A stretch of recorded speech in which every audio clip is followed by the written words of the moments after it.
Hey, we got some super exciting stuff going on now. We're going to be using methods, classes, and objects. So basically we're going to start building objects, making the class blueprints, which is pretty exciting. First off, we're going to talk about methods. Methods are those behaviors that objects have. And I'm going to try to spend more time today on the code and not just in the theory. A method is a program module, and it contains a series of statements. So once we make a series of statements that works, I like to pull those into a method so I can proceduralize them. I can modularize the program and call them whenever I want to. And the goal of the method is to carry out a task. So it's like a behavior that an object has. When you execute a method, you call it from another method. Calling a method just means you type in the method name and you make the method call, and a called method is invoked by calling that method. So hey, let's look at some code with this working. So if you look here on the screen, you can see I've got a program that displays an address. I'm going to go ahead and save it. And you can see it saves in Notepad++ because the save icon is no longer highlighted. Come back to my terminal window, and I can type in javac first.java.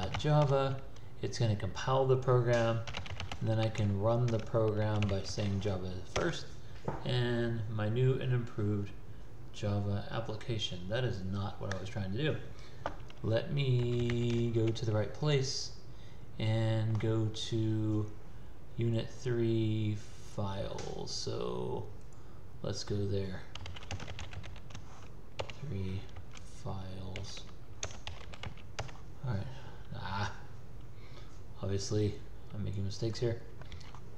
Filkeys does not work. CD unit 3 files. Alright, there we go. dir. Alright, now we got first. Okay. So once again I'm going to type in javac first. I'm going to go ahead and clear the screen. And I'm going to type in java first. There it is. Now you can see the address that's properly printed over here, and you can see what's going on. So I know this works. I know this particular program works, and I can go ahead and make a method out of it. So I can say, all right, let me create a method, and this is going to be public static.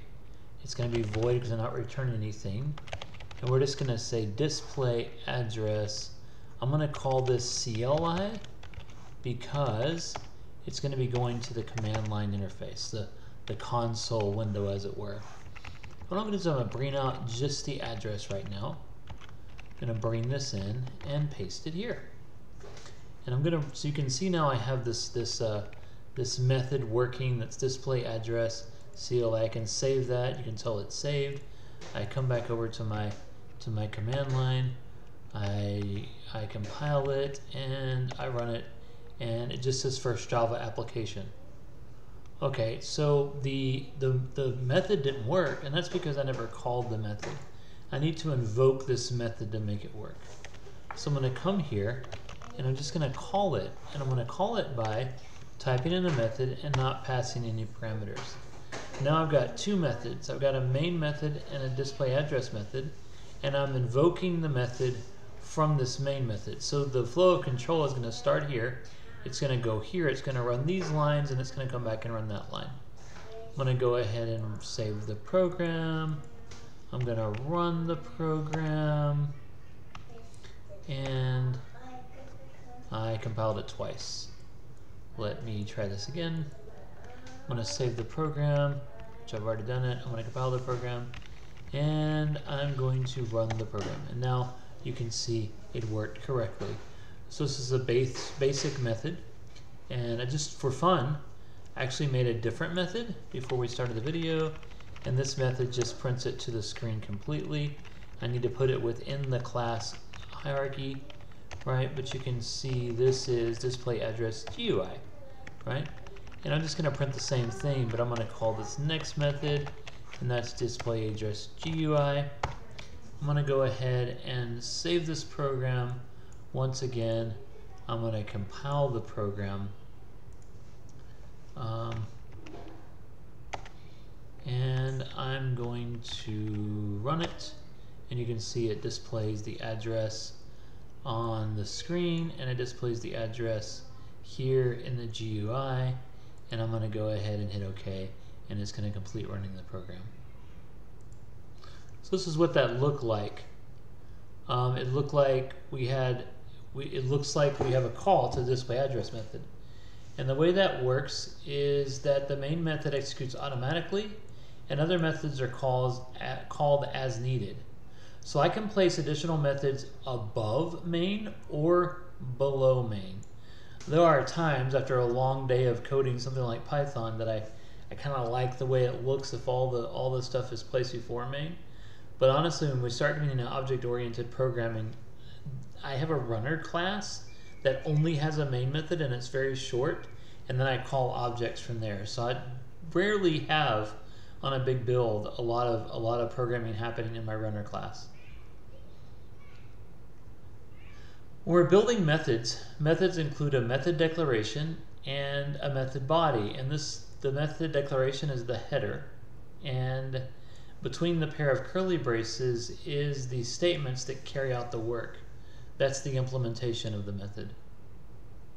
And it kind of looks like this. In the program we've already made, we have two method headers: public static void main string args and public static void display address. The main method does two things. First, we invoke the display address method, and secondly, we print it out first Java application. The display address method just prints out the address. And as I mentioned before, that's the body of the method, but it's the sequence of steps that the program carries out. A method header is made up of access specifiers, a return type, an identifier, that's the actual name of the method, parentheses that I often call a parameter list, and this might contain data to be sent to the method. Now, methods cannot contain other methods, so each method has to be independent. You can't put a method within another method, which kind of makes sense, but sometimes people might try to overlap the curly braces, and methods can't overlap like that. Access specifiers can be public, private, protected, or package. Public access means that any other class can use the method. Private means it's only accessible within that class. And protected means it's accessible by the class and children of the class. These are called access modifiers, and most methods, or methods most commonly use public access. So if you leave an access modifier off, an access specifier off, it's gonna default to public. All right, so here we have the two methods we've already written.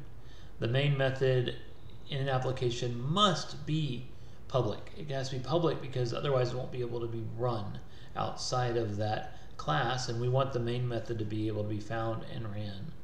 The display address method, however, is not required to be public. When access is public, the method can be used by outside the class, so other people can go in and use that from a different class, which I think in this case makes sense. All right, the return type. The return type itself tells us what kind of data will be returned by the method.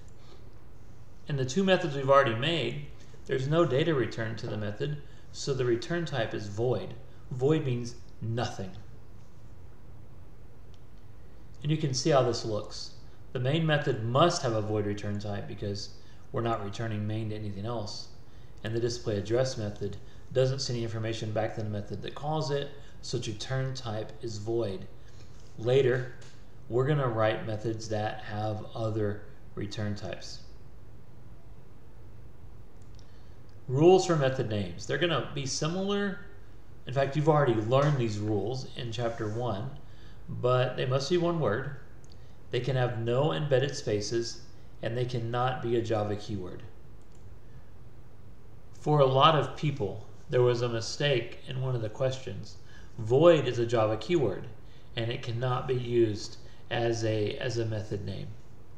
But the rest of the rules still apply.